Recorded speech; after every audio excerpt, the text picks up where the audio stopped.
Hey, your old friend Galahound is here. And today, I got something special in store for you. I've taken a popular game series and I've crossed over with another popular game series. But enough talk, let's get on with the video, shall we?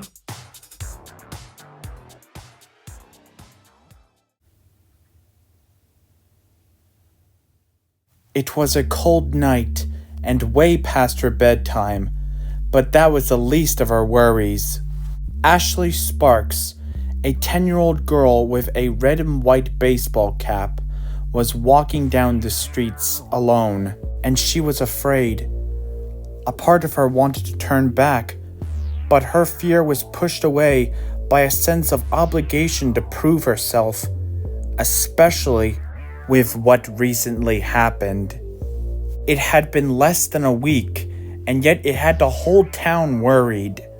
Pika Emily, one of Ashley's classmates and her closest friend, had gone missing. Sheriff Jenny and the local police officers were conducting a thorough search, but were sadly turning up no leads. So Ashley snuck out at the dead of night and has taken it upon herself to find her friend, and she has a strong suspicion in where Pika is.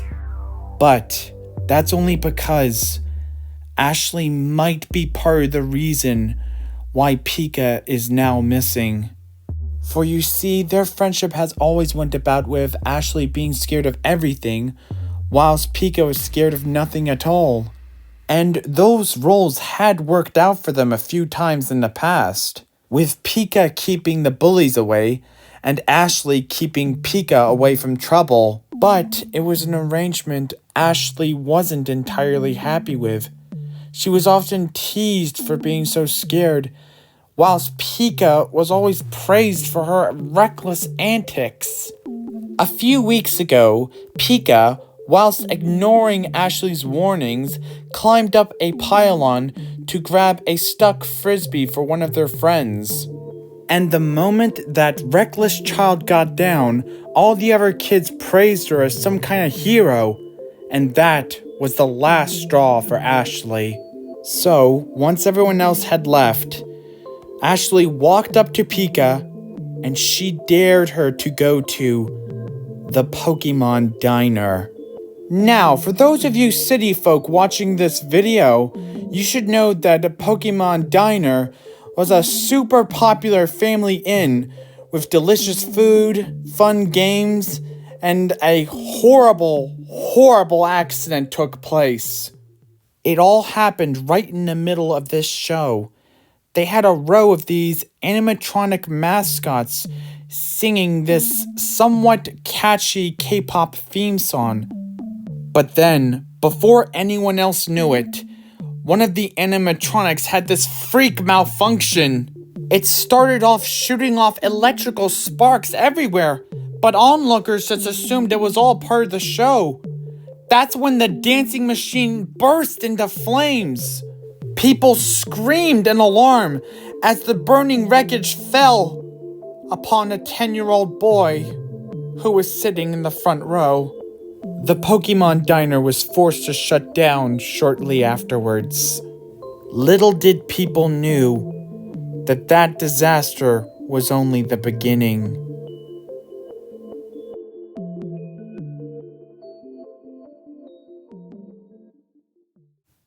Ashley remembered how Pika was skeptical about the dare at first. It was probably because it came from her closest friend. Ashley regretted how mad she got at Pika for her hesitation at the time. She went and blew up at her, said things she could never mean, and then just left her there alone. Ashley should have known that Pika would have gone through with the dare after that, and she should have known something would have gone wrong shortly after. She just should have. Now Ashley wants to find her friend, but she wants to do it alone, not just to prove that she's brave, but to prove that she is a loyal and faithful friend. After what felt like hours of walking, she came up to the front of the abandoned diner. It was so grimy, the whole building looked like it was soaked in mildew. All the windows were either cracked or broken. Ashley was getting all sorts of horror movie vibes, but she pushed through them and snuck in through one of the broken windows. Once in, she noticed that the inside wasn't as bad as the outside. In fact, it just looked like it missed a week or two of sweeping rather than being closed for the past 10 or 20 years. It was strange, but Ashley didn't care. She was there to find her friend. She wandered round the restaurant, calling out Pika's name, searching through every nook and cranny at least twice. But then she started hearing some strange noises, like the clanking of metal. She thought, maybe it's Pika. Maybe she's trying to call for help. Or maybe she's trying to pull a lame prank or something. Ashley went deeper into the abandoned restaurant. It appeared to be bigger in the inside, with long corridors stretching out. And as she went down, the noises got louder. They were like the stomping of heavy metal boots. Ashley looked round a corner, suspecting to see her friend. But as she stared into the dark room, she found a pair of unnaturally glowing eyes staring right back at her. The figure emerged from the dark, its metallic body shooting out sparks as it moved closer. Ashley came face to face with a 7-foot electric rat thing of an animatronic. It was just horrifying to look at. The freaky machine was shooting out volts of electricity, like some angry lightning rod that's had enough from its day job. Ashley turned tail and ran. The sparking rat chased her down the hallway. Where its clanking body wasn't particularly fast, Ashley had no idea where she was going or what she was doing. She was just running in the dark. The girl's mind was swirling with questions, but had no time to answer any of them. She needed to think and think fast. Ashley then spotted something from the corner of her eye, an open door. She made a beeline for it, thinking it was the exit. But oh no! It was the storage room! A total dead end! Nowhere else for her to run! So Ashley had another idea. As the animatronic came stomping into the storage room, it started making all these metallic gurgling noises, as if it was trying to speak in some made-up language. Pikachu? It was disturbing for Ashley to hear. It sounded like that thing was calling out her friend's name. Ashley did not have the time to freak out about that. She quickly got behind a shelving cabinet, stacked with cardboard boxes, and she pushed it down onto the animatronic. The freaky machine, now pinned, was flailing and screaming as if it was a wild animal. And while it was down, Ashley made another run for it to find the exit. But she soon realized that thing that was chasing her, it wasn't the only one.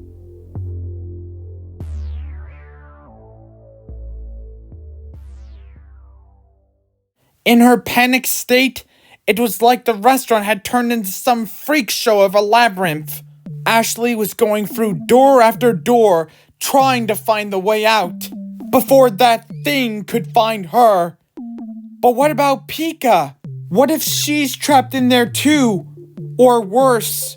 The thought crossed Ashley's mind as she pushed open the door that led her to the kitchen, and the girl's heart nearly leapt out of her throat when she found herself face to face with another animatronic.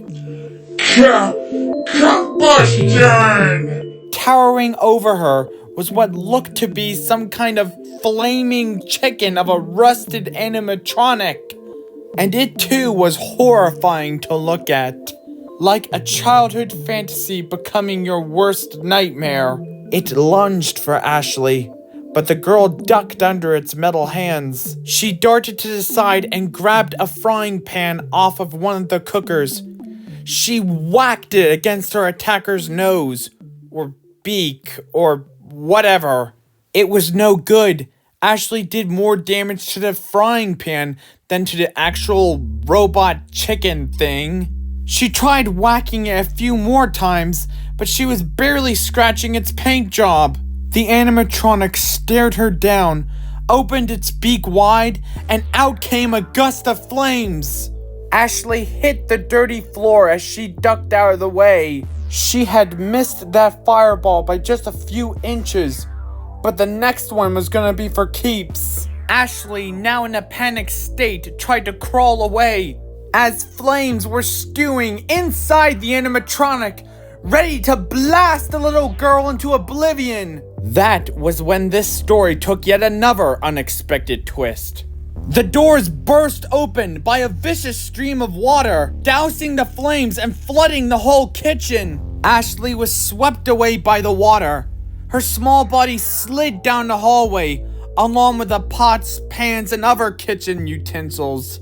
The girl was cold, covered in scrapes and bruises, but still alive. Ashley looked up and saw yet another hard-to-look-at animatronic. Blastoise!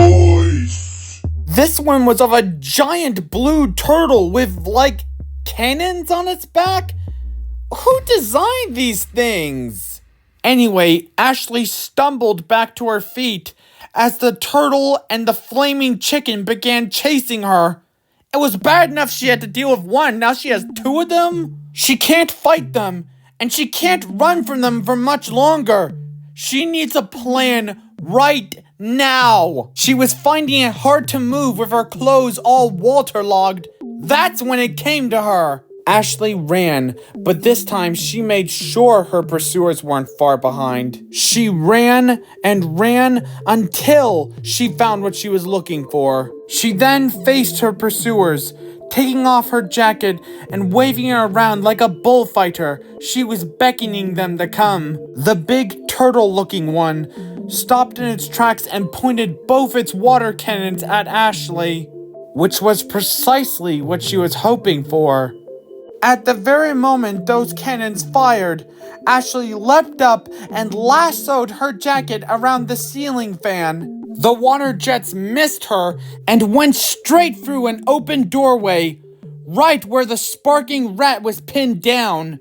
The electricity quickly ran through the flowing water, jolting the circuitry of all three animatronics. Ashley dangled over the sparks and volts for what felt like forever, listening to their metallic screams.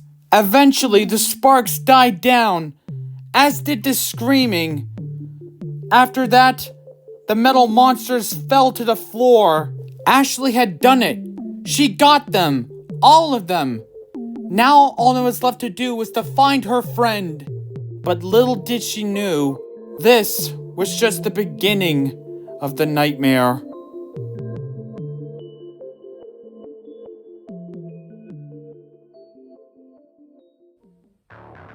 Okay, this was super fun. I'm especially happy with FNAF Pikachu. That's gotta be my favorite of this episode. And if you like this as much as I have, don't forget to like, comment, and subscribe so you can get more videos like this. But anyway, that's all the time we got, so I will see you later.